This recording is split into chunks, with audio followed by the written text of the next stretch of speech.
okay. So I was talking about this earlier, how I want Ayton to become a product of bully ball. Like, I'm tired of him just taking jump shots over someone. And I think a fantastic example of that, that I feel like is worthy of showing to the one extra viewer, is whenever Ayton plays Kristaps Porzingis. This man loves to play Kristaps Porzingis. He goes at Kristaps. So I feel like this is a good example of what I mean. So we're gonna watch this, and then I'll probably hop off right after. Might stream some Rocket League later if you wanna check in on that. But I've been streaming all day. I can't wait for that to be Chris Paul, man. See, I love that. Put him in the post, big man. Put him in the post. I need to see more of that this year. I really do need to see more of that this year. And Rubio was good at feeding Ayton. But look at that. Just putting his shoulder on the ground and go to work, big man. I love to see it. I love watching him play the Mavs, because the Mavs do something to this man. They really do.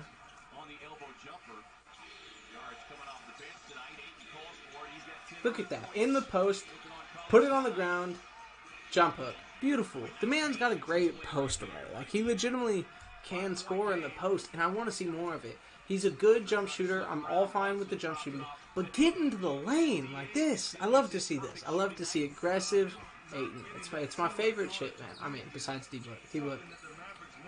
Look at this. Look at that. Look. I'm going to replay that again. Just watch. I want to highlight. I just want to clearly highlight. One of the most important things of a post player is feet work. Just watch the goddamn feet work. This man has real high-level post feet work. And he catches it at 15 feet and just wants to shoot it. And I want him taking as many shots as he possibly can.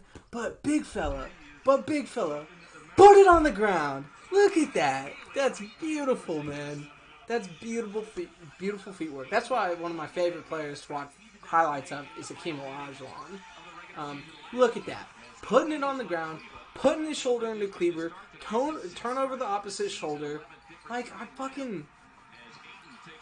these are my favorite games. He's not taking, I mean, he might take one or two 15-foot jump shots, but he's not settling. He's given what the offense or what the defense is giving to him. So he pulls up there. That's understandable.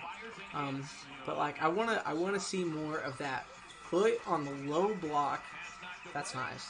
That's a very underrated aspect of Ayton's game. Is a lot of these big men just aren't super coordinated, so they're not the best passers in the world. But Ayton has legitimate passing potential. See, just get in the post, smaller defender. It's barbecue chicken. And he runs the floor. Look at him run the floor, man. Like, I don't get it. I'll never understand why some games he just takes jump shots and look at that. Putting it on the floor, lower your shoulder, go up over him. Like, do that always. Why don't you? And I understand sometimes you're playing a guy like Gobert tonight or an Embiid where you can't just bully a guy. But when you're playing goddamn Cody Zeller or Jared Allen or goddamn Jacob Poeltl, put the ball on the floor in the post, go to your jump hook, go to the post fade, go to your opposite shoulder fade, go for the drop step. I want to see more aggression in the post from the big man. I need to see more out of the post from the big man. So my favorite current NBA player is Devin Booker. And my favorite, the guy who got me into basketball and my favorite player until 2012 was Steve Nash. But there's a strong argument for Hakeem Olajuwon being my favorite player. I want to see actual game highlights.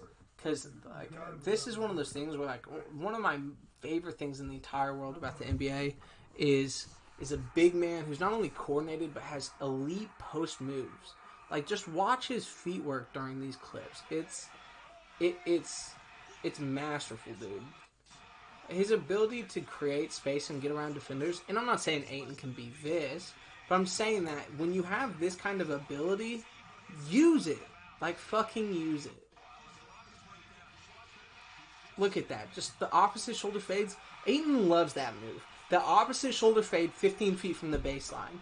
And while that's still a jump shot, like I'm much more okay with that than him catching a elbow jumper, pump faking, and then shooting it. Like, do that occasionally, but don't let that be your number one offensive move. And I apologize, it's not like exactly the best quality, but it's old footage. Just like that drop step, the quick drop step, getting the foot hooked around their back leg where they can't recover. They literally, there's no chance. They are on your back hip. That is a clear lane at the backboard. Like, you don't need more than that. That footstep, using that left foot to get around the outside leg of the defender and going up with the post hook. I need to see more of that out of Ayton. I need to. I would love that. Watch this. Look at that. Look at the... Dude, Ayton can do this. Ayton can do all of this. He's not Hakeem. Don't get me wrong. I'm not saying in any way he's Hakeem. But he has extreme coordination, and he has post moves. He's got a lot of post moves. His feet work is excellent for a big man. But obviously Hakeem, look at that. That's just beautiful feet work. He's not... Hakeem is the greatest feet work of all time for a big man, and it's not close. I mean, there's a reason why LeBron went to Hakeem to learn post moves. Like, there's a reason. It's because he's the greatest post moves big man of all time. He's not the best scorer big man of all time. But in terms of just pure post moves and post offense, like, who else you can name? Shaq? Like, Shaq had some really good post moves, don't get me wrong, but so much of his offense, especially once he got to Lakers, was dependent on pure back downs and drop steps, which is good. Like, don't get me wrong, it's incredibly effective when you're 350 pounds and can move well, but when we're talking skill, offensive post skill, it's Hakeem. Hakeem's number one. Yeah, I know. But so dude, look at that. He had a crossover too, and he only had that front crossover. But when you're breaking out that crossover, look at that feet work, dude. Look at that feet work. Look at this. Splits the defender with the back foot, with the back spinning foot. I want you to watch that again with that highlighted.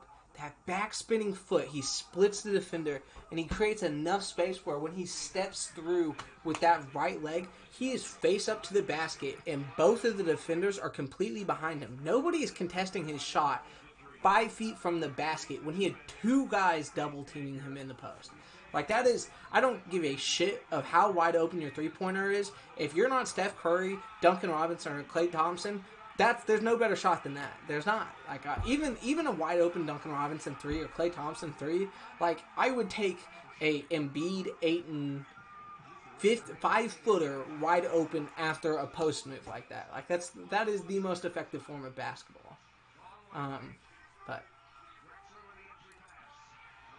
dude, look at that. Just the separation with the feet work, man. It's elite, and Ayton shows flashes of it. We saw it with that spin move against Porzingis.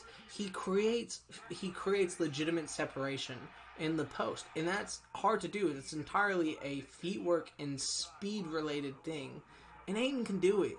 He just only does it occasionally, or when he's every 1 out of every 6 or 7 games, he gets super aggressive. I don't know if it's just the competition, or if somebody's chirping at him, or if he wants to prove somebody wrong. But every once in a while, he just has a fire in him, and he'll go for 30. Went for 30 against the Nuggets, went for 30 against the Clippers, went for 30 against the Mavs. Like, we've seen it. We've seen him be aggressive in the post, and we've seen him eat in those games. But then the next 3 games, he's just taking 15-foot jump shots and the occasional lob. And, like, that's fine. That's fine for 15 and 10 rebounds. Like, that's fine. You can win games with that. But, like, I want him to be elite. I don't want to just be able to win games with him at center. I mean, he's the number 1 overall pick. He needs to be at least a couple-time All-Star, especially with the whole Luka thing. Whoops. I hate to see that, but oh well. No, he's our big man now, and he's an 18-11 big man, 18-12 big man in his second year. Like, I have so much faith in him. Dude, look at that feet work. That's just... He spun baseline with 2 feet until he would have gone out of bounds. Dude, look at that. That's beautiful. Alright, I'm not going to make y'all watch this entire video, but there's one specific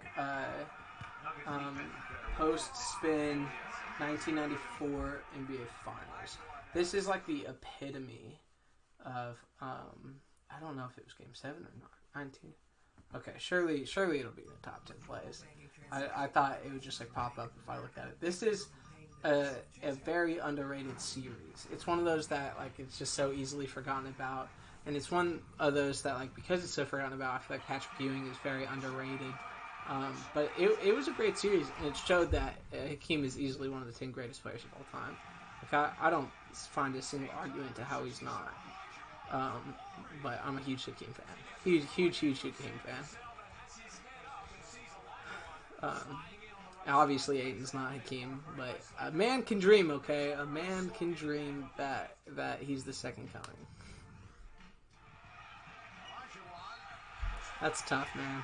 That's just a tough fucking shot. Like, what do you do? What do you do there? You can't.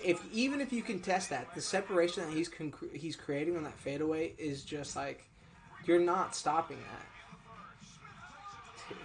that. In my opinion, I've probably watched 50 Hakeem Olajuwon highlights, or not highlights, but games, like just games on YouTube or in Hardwood Classics, and in my opinion, he's the greatest defender of all time. Like he's a fucking next level.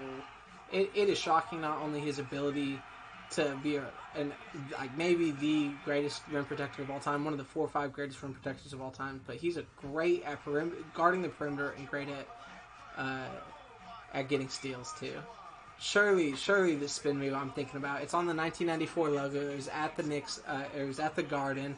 He catches it. Ewing's on him. I hope it's here. I really hope it's on this list because it's elite. Like it's maybe my favorite post move of all time, which is a weird.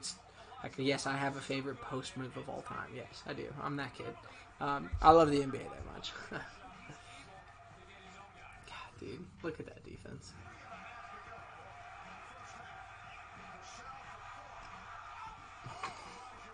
And that was like with the game on the line. I think there was like 30 or 40 seconds, which is why that was such an important. Well, that's why that's number 2. Nah, he got up there. Otis Thorpe. This man won NBA Finals with Otis Thorpe as his second best player. Greatest NBA Finals carry job of all time. You can't tell me anything different. Yeah, this is it. I think. No, it's not. Yeah, it is. Oh my! That is beautiful. Look at this, dude. That is the most beautiful post move of all time, and you cannot tell me anything differently. We've got to watch it again. Gets the rebound. Oh my god. Look at that. Patrick Ewing, who was an all-NBA level defender, was at the block still while he was dunking it. He created so much separation on it. It's fucking nuts, man. It's fucking nuts. After we watch this final time, I'm going to watch that post spin one more time because I love it. Yeah, Hakeem with the block to win the finals. That is an all-time highlight. But one more time. I'm sorry. I know. One more time. We just gotta watch it. Watch. One thing to watch is watch on the back foot when he's spinning. Watch where that foot plants and watch how much separation he creates on one step out of that spin move.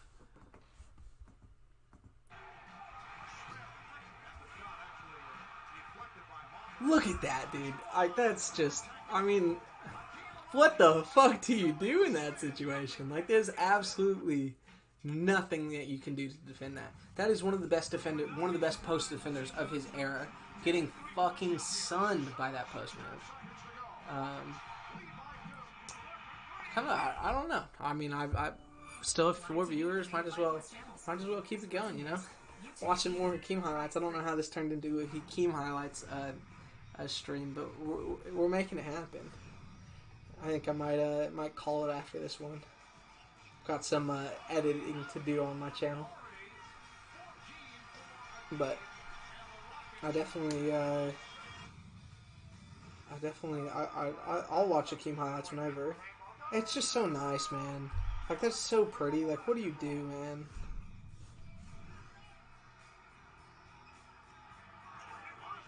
Dude, you can't double him in the post. He was not only elite at passing out of the post, but look at that. the help comes and it helps the backside because they think he's spinning around and just steps back through for the wide open hook shot. Yeah, I mean that's just a jump hook. I'm not going crazy over that one. He's doing this against Shaq. Like that's a good reminder that this is Shaq and Horace Grant who's guarded him this series.